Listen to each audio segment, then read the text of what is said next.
کہتے ہیں کہ ایک شخص نے اپنی نوجوان اور خوبصورت بیوی کے کہنے پر اپنی بوڑھی ماں کو گھر سے نکال کر مزدوری کرنے پر مجبور کر دیا۔ بوڑھی ماں بیچاری اسی حالت میں 2 دن میں ہی مر گئی۔ وقت کے بادشاہ نے خواب دیکھا اور خواب میں ایک بزرگ نے بادشاہ کو اسی نوجوان شخص کی طرف اشارہ کرتے ہوئے کہا کہ فلاں بستی میں رہنے والے اس نوجوان کو اپنے پاس بلاؤ اور اسے 100 اونٹ اشرفیوں سے لاد کر دے دو۔ بادشاہ غور کرنے والوں میں سے تھا، اسے پتا چل گیا تھا کہ اس کا خواب کوئی معمولی خواب نہیں اور کسی بات کی طرف اشارہ ہے۔ چنانچہ اس نے اپنے وزیر کو اپنا خواب بیان کیا۔ وزیر نے بادشاہ سے کہا کہ بادشاہ سلامت، اگر اس بستی میں وہ شخص رہتا ہے جو آپ کو خواب میں بتایا گیا ہے تو آپ کے خواب میں یقیناً کوئی حکمت چھپی ہوئی ہے۔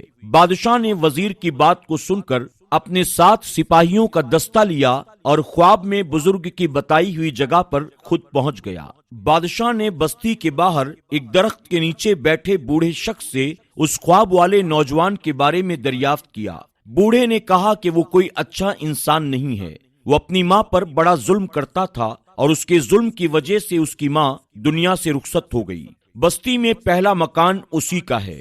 بوڑھے کی باتیں سن کر بادشاہ جب اس شخص کے دروازے پر پہنچا تو وہ شخص بادشاہ کو دیکھ کر خوف زدہ ہو گیا۔ اسے لگا کہ بادشاہ اب اسے اس کے اعمال کی سزا دے گا، مگر بادشاہ اسے اپنے ساتھ لے کر محل میں آیا اور اسے 100 اونٹ سونے کی اشرفیوں سے لاد کر انعام کے طور پر دیے، جسے پا کر ظالم کی تو جیسے لاٹری لگ گئی ہو۔ وہ بادشاہ کا شکریہ ادا کرتے ہوئے دولت کے نشے میں اپنی بستی میں واپس آ گیا اور عیش و عشرت کی زندگی گزارنے لگا۔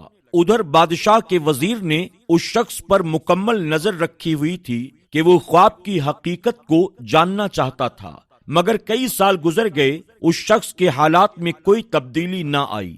وہ عیش و عشرت میں اپنی زندگی گزارتا رہا۔ ایک دن نشے میں اپنے ہی گھر کی چھت سے نیچے گر کر مر گیا۔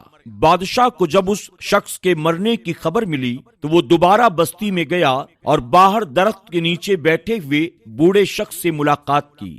وہ بوڑھا شخص جو اہل علم تھا، اس نے بادشاہ سے کہا، جس دن میں نے اس شخص کی شکایت لگائی تھی، مجھے لگا شاید آپ اسے سزا دیں گے تاکہ وہ اپنے گناہوں سے توبہ کر لے، مگر مالک کو کچھ اور ہی منظور تھا۔ بادشاہ نے پوچھا، آخر مالک کو کیا منظور تھا؟ وہ بوڑھا شخص بولا، آپ نے اسے اشرفیوں سے لاد کر اونٹ عنایت کیے تو مجھے پتہ لگ گیا کہ رب کائنات اسے ڈھیل دے رہا ہے اور اللہ نہیں چاہتا کہ یہ شخص توبہ کے قریب جائے، اور پھر ایسا ہی ہوا۔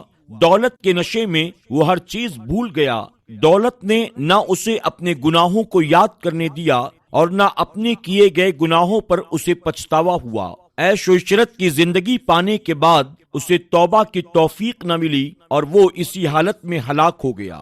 ناظرین اکرام، اس واقعے سے ہمیں نصیحت ملتی ہے کہ اپنے گناہوں پر ہمیں ہمیشہ توبہ کرتے رہنا چاہیے۔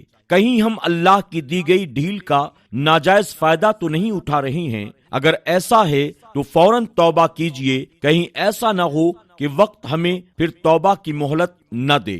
ناظرین اکرام، آپ تمام سے گزارش ہے کہ آج کی اس ویڈیو کو اپنے دوست احباب کے ساتھ ضرور شیئر کریں۔ اللہ تبارک تعالی ہم سب کو سچی توبہ کی توفیق عطا فرمائے، آمین یا رب العالمین۔